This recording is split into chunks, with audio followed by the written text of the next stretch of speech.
Olá, bom dia a todos vocês que estão no presencial e no virtual conosco.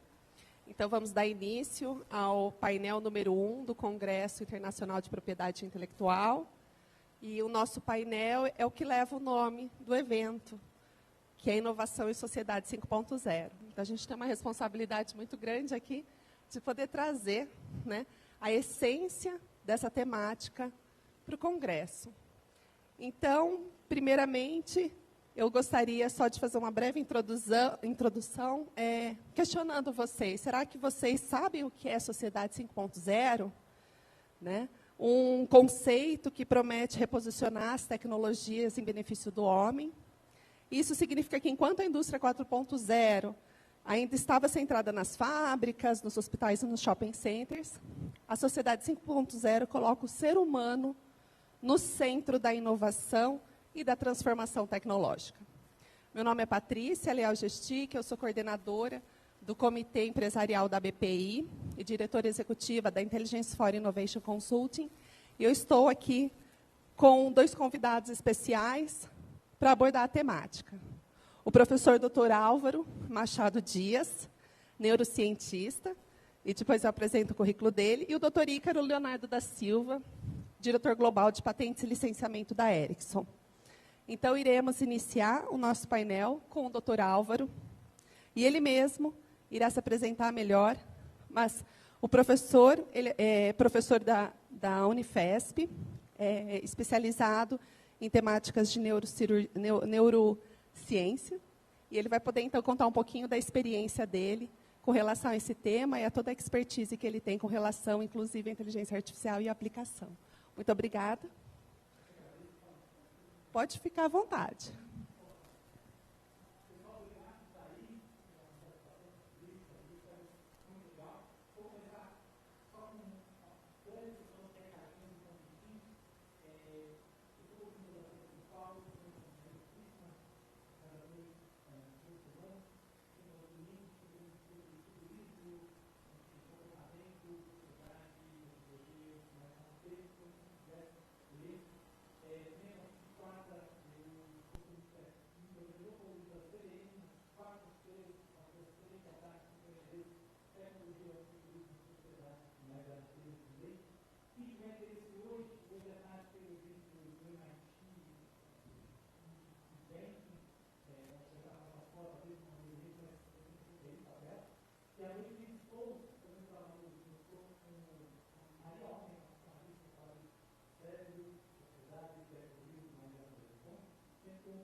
Mas, enfim, aí a gente tem esse grande momento e, finalmente, a gente tem o momento, nos anos 60, 70, do desenvolvimento da computação, do surgimento dos computadores digitais, da industrialização, da automação na indústria, essas coisas todas que dão o tom aí da segunda metade do século passado do ponto de vista do progresso do capitalismo.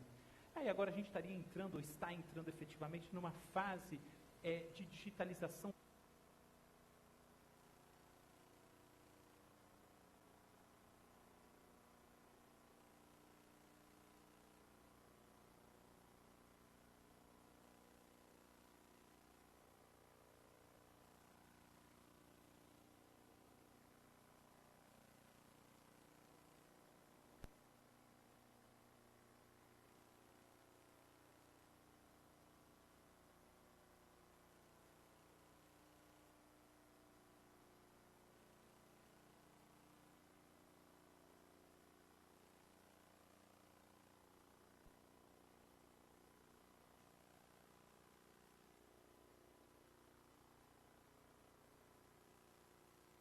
Enquanto a gente discute essa perspectiva de prolongar a vida humana, e alguns cientistas que têm, enfim, startups, vêm dizendo que a gente pode chegar a encontrar a imortalidade, não é curioso que a gente está no meio de uma pandemia que é a maior dos últimos 100 anos, que é causada por um troço que nem vida é direito, que precisa das nossas células para se reproduzir e que já matou mais de 6,6 milhões de pessoas e atingiu mais de 600 milhões de pessoas no mundo e que a gente não vê teto, não vê onde vai parar.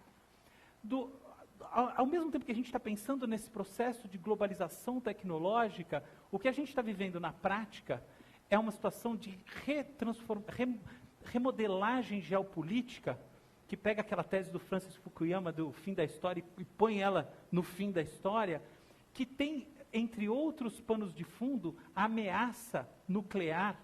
E um paper que saiu semana retrasada na Nature mostra que qualquer bomba nuclear disparada nesse momento, em função das questões climáticas, pode levar à morte de até 5 bilhões de pessoas no planeta. Eu acho que, enquanto a gente pensa que a inteligência artificial, ela pode nos trazer um patamar muito mais positivo de relacionamento com o mundo, e enquanto a gente teme a substituição do trabalho, que no meu ponto de vista é a parte boa, porque se a gente tiver consciência, a gente vai poder fazer alguma coisa de gostoso, enfim, tomar morrito em Acapulco, como dizia o Chaves, mas enquanto a gente pensa essas coisas todas, a realidade cotidiana da algoritmização, ela traz uma redução simbólica profunda para o capitalismo da imagem. Vejam bem, não sei se vocês perceberam isso, mas hoje em dia, um dos conceitos mais fortes do ponto de vista de inteligência artificial e todos os outros temas associados a social media, algoritmos, etc. e tal, é hiperpersonalização. Eu pergunto, não sei se vocês perceberam, porque eu não tinha percebido. Eu fui perceber porque eu fui convidado para falar disso no evento da Febraban, aquele que foi na Bienal de São Paulo, faz uma semana, uma coisa assim, e por causa disso que eu me toquei do óbvio, né, que esse é o grande conceito, né, esse hiperpersonalização. E o que é hiperpersonalização hoje em dia? Hiperpersonalização é logística, é entrega do anúncio para a pessoa na hora certa, a pessoa que deseja alguma coisa. Pois até o final do século XIX, por falar em fases do progresso da cultura, o que a gente vivia era uma situação em que oferta e demanda se regulavam. E a grande ideia era conseguir, de fato, ofertar, ter supply suficiente para atender as demandas. Aí, a entrada no século XX, caracterizada pela proliferação dos jornais, pelo rádio e depois pela televisão, levou ao surgimento da publicidade, como a gente conhece. Na verdade, a publicidade já era muito utilizada entre os romanos e tal, mas a publicidade moderna, que tem como base a criação do onírico, o processo de despertar nas pessoas a demanda inconsciente. Eu não quero entrar numa discussão ética sobre isso, o quanto é bom, o quanto não é bom, mas o fato é que a gente, a partir dessa relação com os produtos, com o capital, a gente encontrou o tio da Suquita, o primeiro Valizer, o S de Sadia, estruturas que são profundamente arraigadas no nosso entendimento da cultura, e que subitamente foram trocadas pelo banner. Hoje em dia é assim, o grande momento é quando, olha, a pessoa quer um tênis, clique. Mas a redução simbólica que isso traz é tremenda. A promessa de superação dessa redução simbólica vem através do metaverso. E, no meu ponto de vista, não do metaverso da realidade virtual, o metaverso que é de uma caixa de sapato te isolando do mundo. Esse eu acho que não vai chegar muito longe. Mas sim do metaverso aumentado, da realidade aumentada, que para quem quiser uma referência, tipo Pokémon GO, que permite que você veja através e sobrepõe uma camada de estímulos digitais, que possam trazer de volta o onírico. E para mim, o que isso tem de mais importante? Por que eu acho que refletir sobre isso é importante? Porque se a gente não der o spin certo na tecnologia, a tecnologia não vai levar a gente para um caminho de aumento da nossa capacidade reflexiva, criativa, do nosso bem-estar. A tecnologia é meramente artefato. E artefato é neutro em relação ao seu valor. A gente que tem que dar o valor. E muitas vezes a gente nem vê, mas a gente está celebrando valores completamente idiotas. E para mim, o grande paradigma aqui é o filme Don't Look Up. Para mim, esse é o marco da coisa. Acho que todo mundo aqui conhece a história. Só lembrando, 2 cientistas, o Leonardo DiCaprio e a Jennifer Lawrence, descobrem que um cometa vai atingir o planeta e tentam fazer todo o possível para demover, assim, para mover o governo a fazer alguma coisa, mas a presidente, que é Meryl Streep, que obviamente rouba o filme como todas as vezes, ela não está nem aí, porque ela está preocupada mais com a próxima eleição e etc e tal. E no final das contas, longa história, o planeta é de fato atingido, mas uma pequena parcela, uma população de 10 pessoas foge numa nave espacial. Para mim é uma referência clara essa ideia do Elon Musk de colonizar Marte, e vai para outro planeta. Bom, o entendimento que eu tiro disso é que essa é a tecnologia nos leva ao outro planeta, mas ela leva de uma maneira que a gente consegue entender que é bizarra nesse ponto de vista aqui do filme. Só que a parte que é não óbvia é que meramente entendendo isso, a gente não está necessariamente fazendo alguma coisa. E a gente de fato precisa fazer alguma coisa. A crise climática não é uma brincadeira. A chance de haver uma guerra nuclear não é uma brincadeira. Assim, eu gosto de estar nesse painel com o Ícaro, porque, por exemplo, eu acho louvável o que a Ericsson fez. Foi lá e falou assim, Trump, o Putin, também é um Trump, né? 2 bananas para você. E, de fato, abandonou a Rússia. Eu acho que, se a gente não tem essa consciência ética, não tem esse entendimento que a gente tem que fazer alguma coisa para que a tecnologia nos leve para o lugar certo, ela não vai nos levar. E aí a gente não vai ter sociedade 5.0, nem 6.0, nem 7.0. A gente provavelmente vai voltar para a idade da pedra. É isso, pessoal. Obrigado. Muito obrigada, Álvaro, trazendo a sua visão de neurocientista para nós, que somos todos aqui, quase todos engenheiros ou advogados, e mostrando, né, de uma forma diferente essa visão de como que a gente tem que realmente fazer uso da tecnologia e como a tecnologia é uma ferramenta para levar, então, para o próximo momento, que é de uso para as pessoas, para a sociedade 5.0. Então, agora, eu gostaria de convidar o Ícaro, vou falar brevemente sobre o Ícaro. Ele é diretor global de patentes da Ericsson, atuando no desenvolvimento do portfólio de patentes essenciais do padrão 5G e representando a Ericsson em negociações de licenciamento. Ele é reconhecido como um dos inventores do 5G e integra o rol dos mais prestigiados inventores da Ericsson, após ter sido premiado Inventor of the Year em 2019. Representou a Ericsson como delegado na padronização do 5G, o 3GPP, coordenando a escrita de parte das especificações e liderou grupos de trabalho em pesquisa 5G fomentadas pela União Europeia. E, recentemente, ministrou palestras sobre tecnologia 5G para diversos escritórios de patentes nos Estados Unidos, Suécia, Colômbia e Brasil. No Brasil, uma voz ativa na divulgação da importância das patentes essenciais do padrão 5G para a sociedade e para os ciclos de inovação no país e no mundo. E o Ícaro é brasileiro, natural de Fortaleza e está baseado em Estocolmo, na Suécia. Então, passo a palavra para você, Ícaro, para nos trazer um pouco da sua visão de dentro da indústria, né, e da relação da inovação e a sociedade 5.0 de alguma forma. Obrigada. Obrigado, Patrícia. Melhor ficar em pé. Agradecer a presença de vocês aqui e também o pessoal que está acompanhando a gente online. Dizer que é uma satisfação estar de volta a eventos presenciais, a ter esse contato mais humano, né? Acho que o Álvaro tentou trazer essa perspectiva do humano. A tecnologia é muito boa e ela permite a gente se comunicar de forma remota, virtual, mas é bacana a gente complementar isso e ver a tecnologia como complementar nesse sentido e encontrar pessoas novamente. Eu vou falar do licenciamento de patentes essenciais como um pilar da sociedade 5.0, à medida que eu creio que o 5G ele é um dos pilares da sociedade 5.0, uma vez que a sociedade 5.0 ela tem essa intenção de dizer que é a tecnologia trazendo algum tipo de bem-estar social, né, de uma forma bem resumida sobre essa questão. Mas eu gostaria de começar a minha apresentação mostrando essa foto aqui. Eu imagino, pela plateia, pelo menos que está aqui, que tem um pouco mais de 35, 40 anos, que talvez reconheça isso daí, né? E lá em Fortaleza, a gente tinha um apelido para isso, eu não sei como era em outras partes do Brasil, mas a gente chamava de tijolão. E se você procurar nas ferramentas de busca online, colocar a palavra tijolão, você não vai encontrar um tijolo grande, você vai encontrar um desses. Isso basicamente aconteceu como um processo onde a tecnologia tirou os telefones dos lares, onde a gente conseguia se comunicar com as pessoas através da voz, e colocou nos nossos bolsos, ou desse tamanho aí, eu acho que não cabe muito no bolso, né? Mas na bolsa da gente, pelo menos cabe. E o principal serviço que era provido através desse equipamento era o serviço que a gente utiliza até hoje, que é o serviço de voz. Era aquela voz assim meio, né, ruidosa, talvez, mas a gente tinha essa possibilidade de se comunicar de forma remota.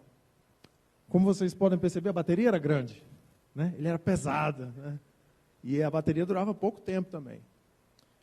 Um outro aspecto interessante que tem a ver com um pouco de contexto social, o Álvaro falou daquela espaçonave que leva aquelas pessoas para outro planeta, né? E era uma espaçonave pequena, o acesso àquela espaçonave era para pessoas bastante selecionadas. E a minha lembrança desse aparelho aqui é um tio meu, que era um pouco mais abastecido financeiramente, né? Rico, tio rico, né? Todo mundo tem um tio rico. E eu me lembro que isso era raro você ver alguém com um aparelho desse, né? Ele andava, né? Como o Stafford falou no começo, isso era um sinal de status também, você colocar na mesa assim, poxa, aquela pessoa ali tem um celular, a gente falava em Fortaleza. E era uma coisa que não era tão acessível assim. O tempo foi passando. Esses aparelhos diminuíram. Acho que todo mundo aqui já, pensando nas gerações, já deve ter tido aquele aparelho menorzinho. A qualidade de voz melhorou bastante com a digitalização. O tamanho da bateria diminuiu por conta da digitalização. A gente passou a utilizar os serviços de mensagens curtas, que ainda é até hoje um dos serviços mais populares existentes aí de telecomunicações, o famoso SMS. E, num momento posterior, acontece um segundo processo, que é com a vinda do 3G, onde, da mesma forma que o telefone saiu da sua casa e passou a se tornar uma ferramenta remota, a internet também saiu da sua casa e passou a se tornar uma ferramenta remota, e a gente teve acesso ao que a gente chama de mobile broadband nas nossas mãos, né? E o processo seguinte é o processo do 4G, onde isso é expandido para mais ainda, a vinda das apps, o advento dos smartphones, que hoje faz parte da nossa vida, faz parte da nossa sociedade. E se você faz essa comparação do 1 até o 4G, pelo menos, você vê uma acessibilidade muito maior. Hoje eu não tenho essa foto aqui, mas eu me lembro, há 3 anos, eu estava em Cuba e tive a oportunidade de ver uma pessoa carroceira num cavalo, caminhando pelas ruas, com um smartphone checando a internet. Então, isso realmente mostra que há uma acessibilidade muito maior de tecnologia para toda a população. O próximo passo é o 5G. E o 5G é um dos pilares da sociedade 5.0, porque nós cremos que as comunicações e a internet móvel é um pilar para tornar esse bem-estar possível para a população. Quando a gente fala de 5G, e esse é um período muito propício para falar de 5G, né, com a chegada do 5G aqui no Brasil, nessas últimas semanas, pelo menos a última forma do 5G, a última tecnologia do 5G, nós dividimos, às vezes, em sociedades avançadas, transformação da indústria e a elevação das experiências. Se fala muito sobre a elevação das experiências, que é algo que a gente já está mais acostumado, mas elevando essas experiências para um outro nível, com a utilização de VR, AR. Transformação das indústrias é algo novo que o 5G traz. A nossa intenção realmente, quando a gente pensou o 5G no começo, e eu acho que a gente tem caminhado nessa direção, era fazer com que as telecomunicações móveis cumprissem um papel em que a eletricidade um dia cumpriu com a Revolução Industrial, quando você sai de um determinado tipo de energia e passa a colocar eletricidade nas fábricas. Então, aqui a gente tem a ideia de aumentar a produtividade utilizando as telecomunicações móveis. Mas esse aspecto de sociedades avançadas é onde, digamos assim, há essa conexão com a sociedade 5.0. Aqui eu não vou citar todos os exemplos, mas a gente pode falar de coisas que foram faladas nessa manhã, como veículos conectados, serviços de emergência com rápido tempo de reação para acidentes, serviços remotos de telemedicina, utilização de drones. E sempre que eu falo e escuto falar sobre esses assuntos, tem aquela visão assim de uma coisa meio science fiction, né? Aquela coisa de ficção científica mesmo. E me perguntam, será que você acredita mesmo que isso pode acontecer um dia? Aí eu me lembro do tijolão e me lembro do que a gente está vendo hoje. E toda essa inovação que aconteceu, que realmente foi adotada. É difícil prever exatamente o tempo em que isso pode acontecer e deve acontecer, mas a história da indústria de telecomunicações está aí para mostrar que realmente a gente teve esse papel revolucionário e a gente acredita que a gente pode continuar revolucionando. Mas isso não sai do nada. Para que isso seja possível, para que você saia do tijolão e transforme uma sociedade com tecnologia remota, é preciso pesquisa e desenvolvimento. E essa pesquisa e desenvolvimento ela é em parte fomentada pelo licenciamento de patentes e de patentes essenciais, eu vou falar um pouco depois. E esse fomento ele é necessário. E aí é um pouco que entra essa conexão com a gente da propriedade intelectual. Aqui eu não vou citar todos os números, obviamente, mas só para dar uma noção para vocês que nós investimos até 2021 pelo menos 42 bilhões de coroas suecas, que é algo em torno de 20 milhões de reais. 20 bilhões de reais, desculpe.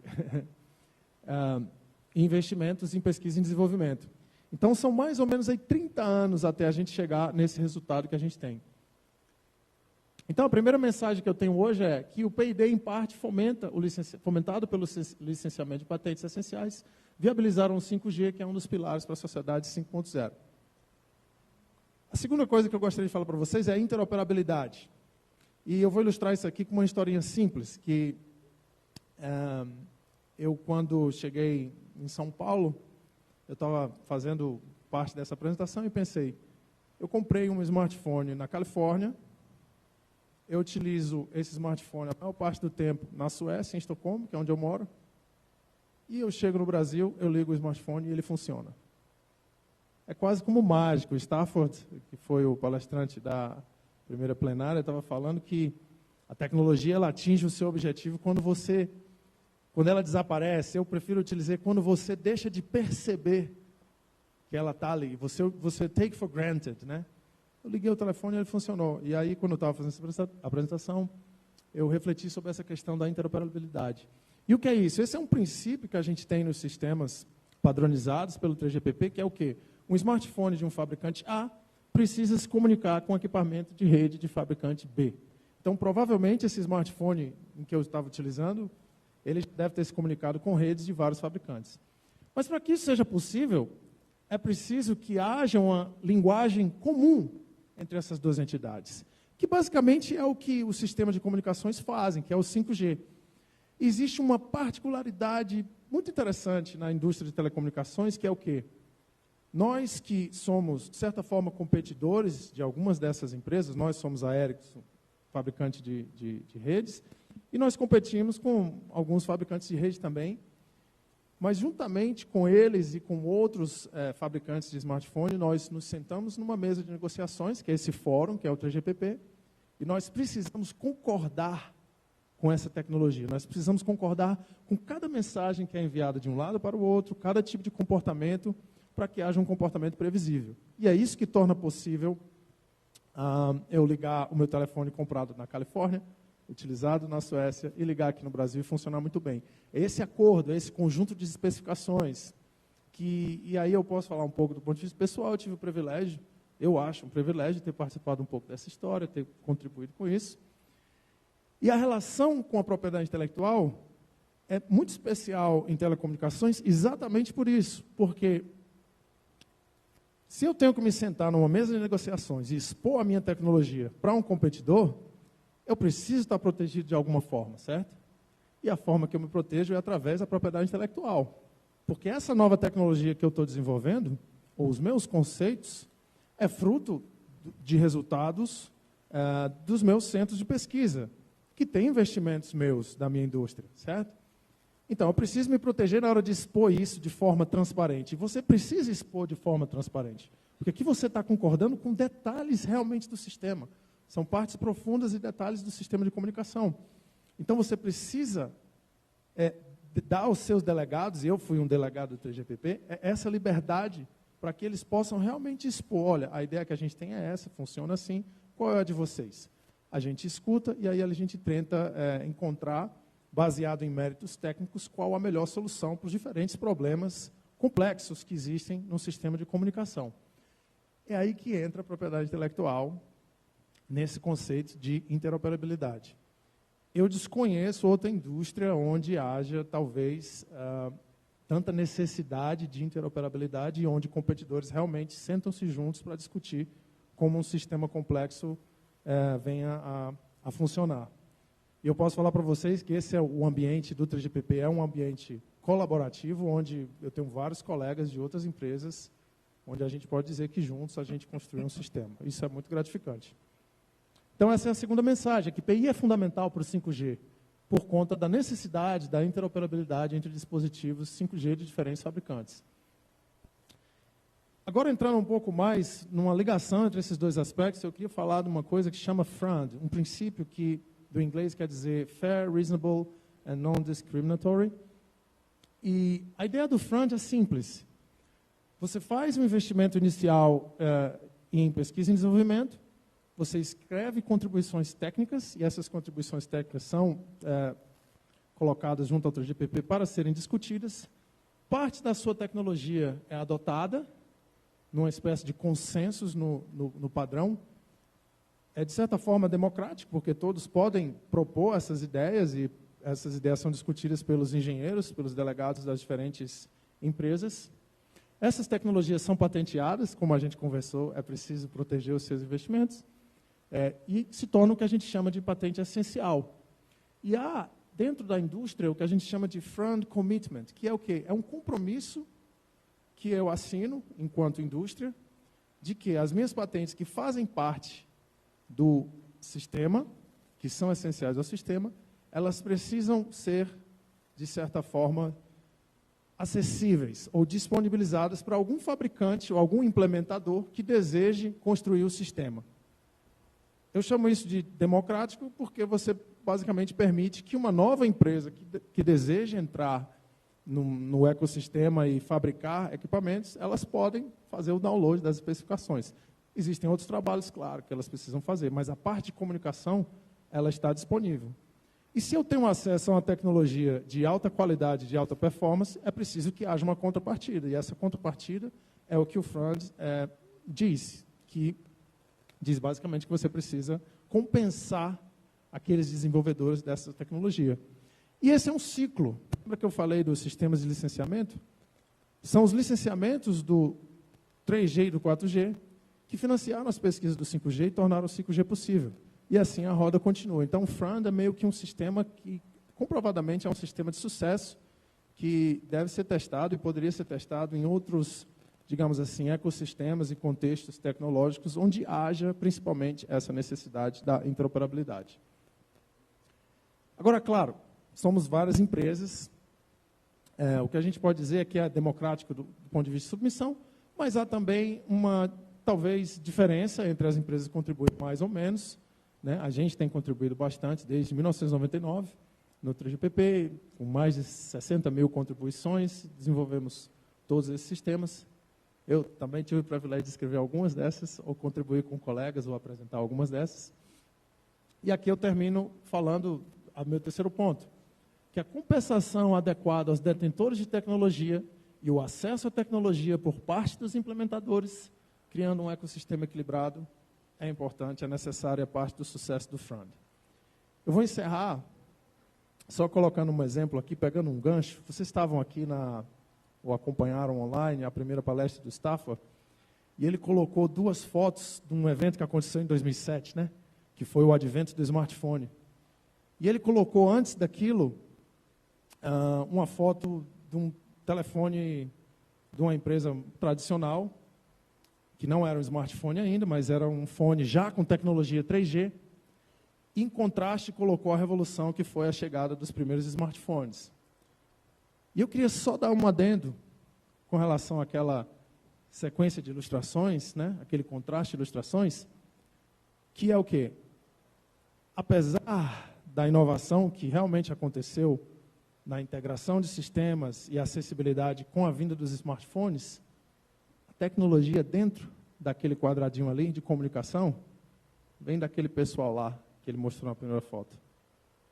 Então, era tecnologia 3GPP desenvolvida ao longo daqueles 30 anos.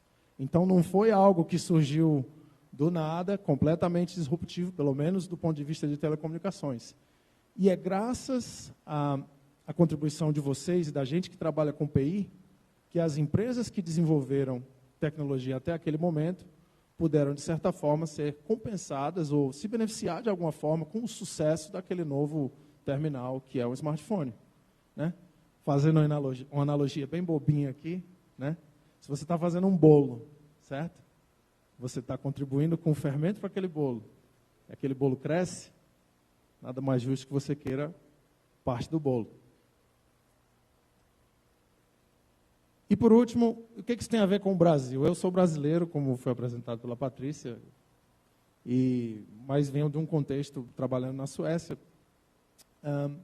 E aqui eu deixo uma última mensagem, que para ser referência em inovação na sociedade 5.0 ou inovação em geral, o Brasil precisa garantir compensação adequada aos detentores de tecnologia e inovadores para que possa haver uma continuidade na inovação. Eu acho que essa é importante. Ser uma referência de lugar onde haja continuidade de inovação e a inovação não pare. A gente não pode interpretar a propriedade intelectual como algo que bloqueia a inovação. Pelo menos no contexto de telecomunicações, esse acesso à tecnologia é muito importante para nós, através do Front Commitment, e é preciso que haja alguma compensação e que haja um ecossistema equilibrado, competitivo e colaborativo. Obrigado. Muito obrigada. Muito obrigada, doutor Ícaro. Foi brilhante a palestra, ao mostrar também a prática da inovação, da pesquisa e do investimento em tecnologia, e também a correlação do uso dessas tecnologias, que são ferramentas, são meios, para que, então, a sociedade 5.0 possa fazer uso, prover serviços necessários para o bem-estar a qualquer hora, em qualquer lugar e para qualquer pessoa. Ou seja, a questão não só do acesso, mas também da possibilidade de não apenas lá o seu tio rico ter acesso ao telefone e à tecnologia, mas toda a sociedade 5.0. Acho que esse é o principal conceito trazido pelo Japão, que o doutor Álvaro nos trouxe, o professor Álvaro nos trouxe, do conceito da sociedade 5.0. Então, eu gostaria, primeiramente, então, de agradecer a exposição de ambos e abrir para perguntas da plateia e também do ambiente virtual aqui, na qual eu já abri para perguntas. Então, por favor, temos uma pergunta aqui na plateia. Acho que está mostrando.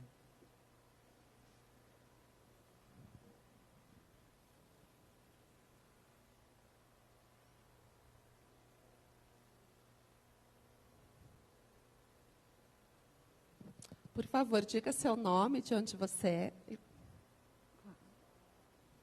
Bom dia, parabéns, doutora Patrícia, pelo painel, professor Álvaro e Ícaro também. Meu nome é Karen Klein, eu sou advogada aqui em São Paulo. Tenho uma pergunta para o Ícaro e também para o Álvaro. Ícaro, como que é o seu processo de criação? Como que você faz para desenvolver as coisas? Quando que você se torna mais criativo?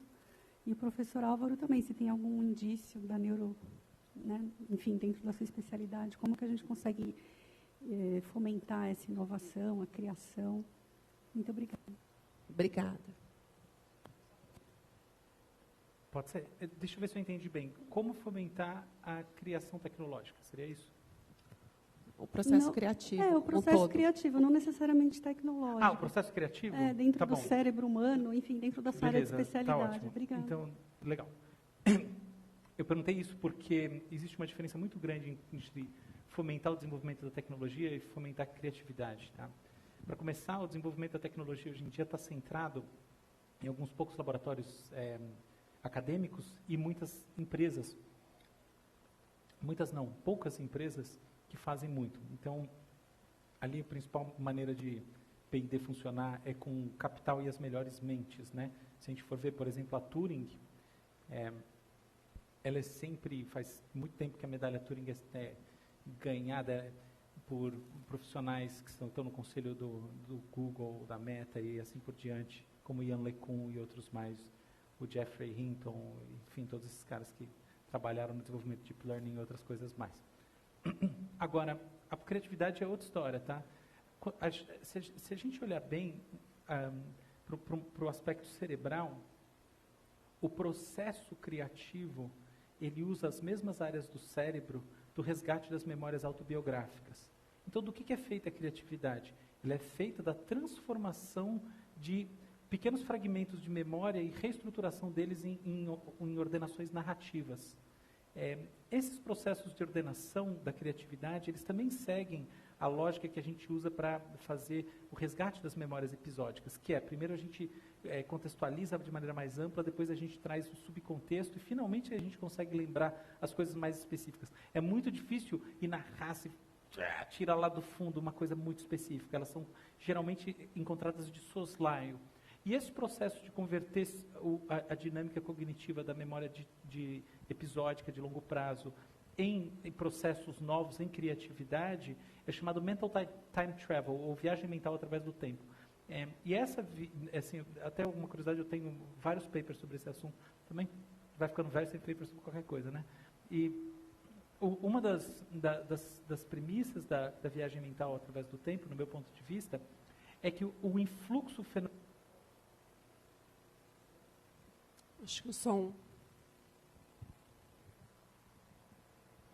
O influxo fenomenológico, quer dizer, a experiência que a gente tem conforme os estímulos chegam à nossa atenção, à nossa consciência, bloqueia a capacidade da gente de sair do momento atual. Então, uma das principais coisas que geram criatividade é a mudança do foco atencional daquilo que está fora no mundo para dentro da sua própria mente. Ou seja, é de fato o DNA da imaginação entrando em jogo, que é uma inversão em que você deixa de viver essas experiências que você sente em tempo real e passa a construir na sua mente usando principalmente a memória. O último aspecto disso é o chamado pensamento divergente. O que é pensamento divergente? É a capacidade de não fazer a associação mais forte quando você traz um estímulo. Tá? Então, por exemplo, se eu falar maçã, muito provavelmente alguém vai falar que vermelha. Por quê? Porque a associação é muito forte.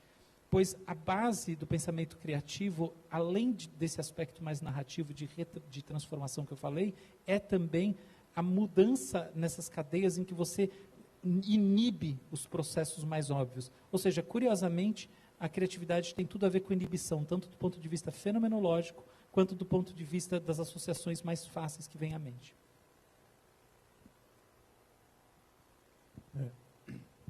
Perfeito. O pessoal só aqui do virtual pedindo para aumentar o som. Então, o pessoal do técnico, ok? Obrigado, professor Álvaro, por essa... Eu vou passar a palavra para o Ícaro e depois eu faço um breve comentário e a gente já tem perguntas na sequência. Tá bom. Eu posso falar um pouco da minha experiência pessoal. Eu acho que os meus momentos, digamos assim, mais prolíficos criativamente, são momentos em que eu estou explanando uma ideia para alguém. E aí eu escuto algum comentário, alguma pergunta, e a gente tem uma construção a partir dali. Não sei teorizar tão bem quanto o professor Álvaro, que parte do meu cérebro, depois a gente pode até conversar um pouco sobre isso, eu tenho uma curiosidade sobre isso, como isso pode contribuir, mas eu tenho essa experiência pessoal. E eu acredito que no contexto de desenvolvimento de sistemas, como o 5G, por exemplo, é muito importante a conversa entre essas diferentes empresas, que é algo que, claro, nós desenvolvemos as nossas ideias, os nossos conceitos internamente na Ericsson, mas quando nós expomos essas ideias para os outros, a gente escuta um outro tipo de feedback, um outro tipo de perspectiva de outros grupos, que tem outros problemas, que aquela solução talvez precise ser adequada, e a partir dali a gente pensa e tenta construir novas soluções, e eu acho que esse processo colaborativo da indústria é parte do sucesso também dessa revolução que vem do tijolão até o 5G hoje. Então, esse confronto do contraste também. Eu acho que quando você é confrontado, né, você não pode se desestimular quando alguém diz, a sua ideia não funciona por isso. Eu acho que isso, para mim, estimula o meu processo criativo, porque eu vou tentar, eu sou desafiado a me perguntar e encontrar novas soluções, ou tentar argumentar, não, por que é que eu não concordo com esse outro aspecto. Eu acho que isso me ajudou bastante. Bacana. Bom, eu que trabalho com consultoria em inovação, o que a gente observa é que a primeira coisa que a gente tem que ter é pragmatismo no desenvolvimento dos processos de inovação, para que, de fato, o investimento se concretize, né, em novas tecnologias e tudo mais. Mas o bacana é ouvir aqui que tem outro lado que é tão importante quanto o pragmatismo dos processos, é a questão da associação de novas ideias. Ou talvez o segmento, né, de informações que está perdido dentro do cérebro de uma pessoa ou de várias pessoas. Então, isso também é algo que se desenvolve, e é possível se desenvolver, né, entre um grupo de pessoas e profissionais dentro da empresa, para aumentar a performance, enfim, de soluções. E principalmente ouvir aqueles que gostariam de ter uma determinada tecnologia, um determinado uso, e não tem hoje. Isso é um gatilho para quem desenvolve, e um pontapé inicial de novas tecnologias e, enfim, novas questões. Então, eu queria, antes de passar também para uma pergunta da plateia, trazer uma pergunta aqui do painel virtual. E acho que a pergunta deve ser direcionada, se eu não me engano, para o Ícaro, mas, professor Álvaro, fica à vontade. O que é necessário para uma patente ser considerada essencial? Ela precisa ser essencial. Não, brincando. É verdade, ela precisa ser essencial. E para ser essencial, ela precisa mapear nessas especificações que a gente diz, né? Então, é preciso que haja uma espécie de comprovação ou verificação de que realmente o que está escrito na patente, o que está escrito nos claims, mapeia numa determinada tecnologia que é especificada e que é essencial ao sistema. E nós costumamos dizer que ela é essencial, por exemplo, quando ela está realmente presente nos smartphones, ela precisa estar ali para você dizer que aquele aparelho é 5G. Por exemplo, existem formas de mobilidade no 5G em que todo o aparelho realmente precisa ter aquilo ali, senão você não consegue se mover sem a queda de uma chamada. Então, se você tem um claim que, olhando para as especificações, todos os elementos daquele claim mapeiam ali, você pode dizer que aquela patente é essencial. Isso do ponto de vista mais técnico, né? Existem umas outras questões burocráticas relacionadas ao ETC, mas eu acho que, para o nosso contexto aqui, é o suficiente para a gente caminhar. É o que garante a interoperacionalidade, né, que você comentou. É o que garante a interoperabilidade. Isso, exatamente. Isso. Pode falar. Como não é minha área, eu vou falar. Eu acredito que a gente tem dois sentidos de essência rolando aí. É muito interessante pensar nisso. Porque uma patente pode ser essencial no sentido em que aquilo que é criado é essencial. Então, tem muita gente, muitas empresas que criaram, não só empresas, né, mas que criaram coisas que são essenciais, e são patentes. Só que tem um outro sentido, que é o essencial como aquilo que gera o desenvolvimento de várias outras coisas, a essência no sentido do primeiro elemento. E aí ela parece que não é nada essencial, mas no fundo, ela está na base de diversas outras coisas que eventualmente são essenciais. Então, acho que a gente tem pelo menos dois sentidos de patente essencial, que na verdade estão muito mais ligados ao conceito de essencialidade do que qualquer outra coisa, que fazem a gente pensar em pelo menos categorias altamente populares de patentes e categorias de patentes que a gente nunca ouviu falar, porque elas são alguma coisa essencial. Quer complementar alguma coisa? Não, é um pouco mais filosófica a sua definição. Eu vou levar comigo. Quando eu não conheço, eu falo filosófico. Boa. Vou levar comigo para próximas discussões. Boa. Exato. Bom, eu gostaria, a gente já tem, então, olha lá, temos mais uma pergunta da plateia, e acho que, sim, então aqui primeiro, então a gente tem 7 minutinhos para terminar o painel, e como nós somos o primeiro painel, nós temos que dar o exemplo do tempo, então vamos ser breve. Obrigada. Muito obrigado, parabéns pela apresentação aos dois palestrantes, a Patrícia pela moderação. Minha pergunta vai para o professor Álvaro, sobre o aspecto de privacidade, né? O direito da privacidade, como a gente conhece hoje, especificamente da forma como ele é estudado pela academia, e principalmente no mundo jurídico, ele vem de 1890, né?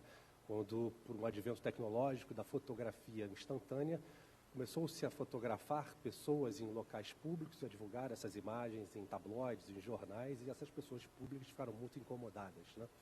Com essa hiperexposição da sua imagem. Isso em 1890 começou-se a discutir o direito da privacidade, como ele é conhecido hoje. Só que hoje a gente vive em outro momento de hiperconectividade, de hiperexposição da imagem.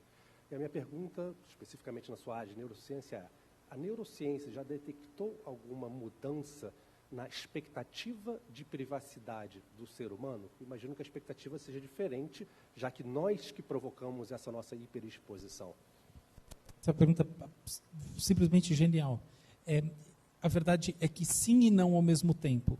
Sim, no sentido do comportamento. A gente já vê assim, uma mudança geracional muito forte, e as questões de privacidade, elas impactam os mais novos de maneira muito diferente das pessoas mais velhas. Inclusive, muitas práticas que a gente acha que são completas irracionalidade, sexting, por exemplo, é uma delas, que gera arrependimento em uma taxa gigante dos casos, são absolutamente disseminadas entre os mais jovens, revelando aqui uma mudança nessa experiência do que é o privado, o que é o público e o privado.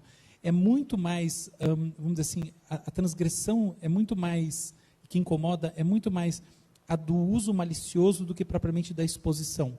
Só que a parte do não é que o mapeamento dessas mudanças, do ponto de vista cerebral, ele ainda não é tão perceptível. Por quê? Porque a gente, naturalmente, por exemplo, uma mudança clara que existe hoje em dia na sociedade é da algoritmização do comportamento.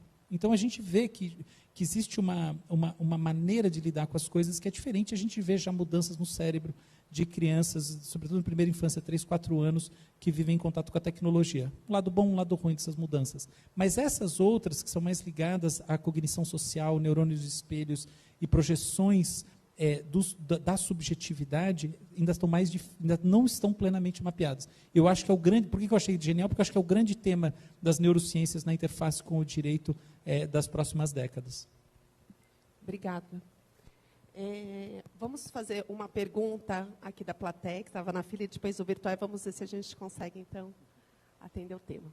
Pode falar o nome, por favor? Bom dia, me chamo André, trabalho no BMA. Queria agradecer primeiro as apresentações, que eu achei super interessante, e a minha pergunta é para o Ícaro. Ícaro, você tinha terminado a sua apresentação comentando como o Brasil poderia se manter num posicionamento estratégico e garantindo um retorno econômico para esse desenvolvimento das inovações. E aí eu queria entender um pouco se existe alguma coisa concreta para alcançar isso, porque isso para mim, seria a princípio só o sistema de patentes, naturalmente. Só que eu acho que as patentes essenciais, eu acho que elas talvez exijam uma etapa adicional. E aí eu queria entender se existe algum, sei lá, talvez algo do mercado internacional de outro país que tenha alguma questão regulatória que possa auxiliar, ou se é apenas uma defesa das patentes e o mercado se estrutura independentemente. Eu acho que o primeiro passo nessa questão é conversar sobre o assunto e compreender como as coisas funcionam. Então, eu vou voltar para aquela história da foto que o Stafford mostrou, a primeira e a segunda. Quem não trabalha no mundo das comunicações acha que realmente houve uma revolução onde tudo que ficou para trás deixou de existir e o smartphone substituiu tudo o que existia até o momento. O que não é verdade. Não é a realidade. A realidade é que a tecnologia que está dentro do smartphone, na parte de comunicação, é a tecnologia daquilo que tinha antes. É um pouco diferente do caso da Kodak, do filme, daquele exemplo que foi mostrado também pelo Stafford, né? Então, eu acho que o primeiro passo, principalmente aqui no Brasil, e é um pouco do que eu tento trabalhar, é conversar sobre isso, explicar como realmente as coisas funcionam para as pessoas no mundo das telecomunicações, o ecossistema colaborativo, e a partir daí, claro, conversar sobre exemplos de outras cortes em outros países, né, de como elas lidam com essa questão das patentes essenciais para garantir esse tipo de proteção aos inovadores, às empresas detentoras de tecnologia. Bom, gente, nós temos aí um tempinho, então eu vou só passar as perguntas do online, vamos ver se a gente consegue finalizar. Então, primeiro, né, elogiaram aí a apresentação e gostaria de perguntar ao doutor Álvaro pela questão de justamente encontrarem na sua pessoa a popularização da ciência e da inovação, com a participação em podcasts, entrevistas com discursos claros e convidativos. E a pergunta é, como que você consegue abordar a ciência e uma temática complexa como essa com o público mais geral? O segredo é falar várias vezes, não tem mistério. Quando você, assim, eu vou contar um segredo, porque afinal de contas a gente está em público, e assim, toda vez que eu quero aprender um negócio novo, eu invento de dar um curso, logo na universidade pública, para eu me ferrar, porque daí eu tenho que realmente aprender a sério, e aprender a sério para mim é conseguir contar alguma coisa de uma maneira simples. Até uma curiosidade, tem um filósofo que eu gosto bastante, que é o Daniel Dennett, filósofo da mente, mas ele, de fato, às vezes é um pouco complexo. E saiu uma versão do GPT-3, tem essa brincadeira agora de algoritmos emularem o comportamento, a fala humana, etc. Tal, que emula o Daniel Dennett. E os especialistas em Dennett não estavam conseguindo identificar o que é o algoritmo, o que é a pessoa. Vamos falar a verdade, o algoritmo é uma porcaria na emulação de fala humana. Tá? Isso aí eu conheço bem, bobagem. E se isso acontece é porque provavelmente a gente não está entendendo muito bem o Daniel Dennett. E eu tento evitar o efeito Daniel Dennett. Assim, eu acho que o importante é você contar as coisas de um jeito que todo mundo consiga entender. Isso não reduz o escopo do que você está falando, isso aumenta o escopo do que você está falando. É claro que no meio você pode botar aqueles joguinhos, aquelas coisinhas que deixam um mistério para ser desvelado lá na frente. Mas toda a fala tem que acabar com uma mensagem muito clara. Então, acho que é só isso. Você vai ficando velho, vai falando um monte de vezes, e isso vai ajudando nessa honestidade de ir lá e falar a sua parte que você consegue traduzir para qualquer um, e a outra parte inibir. Novamente, o processo inibitório é mais importante do que o estimulatório. Muito obrigada. E eu gostaria, então, de concluir dizendo que a sociedade 5.0, ela alcança um grau de convergência entre o espaço virtual, que é o ciberespaço, e o real, que é o espaço físico. Então, acho que o futuro já é agora, né? Aquilo que nós imaginávamos como ficção científica nos filmes já vai acontecer, já está acontecendo. Estamos ferrados. E é uma transição que a gente não tem mais volta. Então, é isso. Muito obrigada pela presença de todos vocês no nosso painel. Até mais. Obrigado, Patrícia. Obrigado, Ícaro. Obrigado, pessoal. Obrigado também, pessoal. Obrigado.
Bye.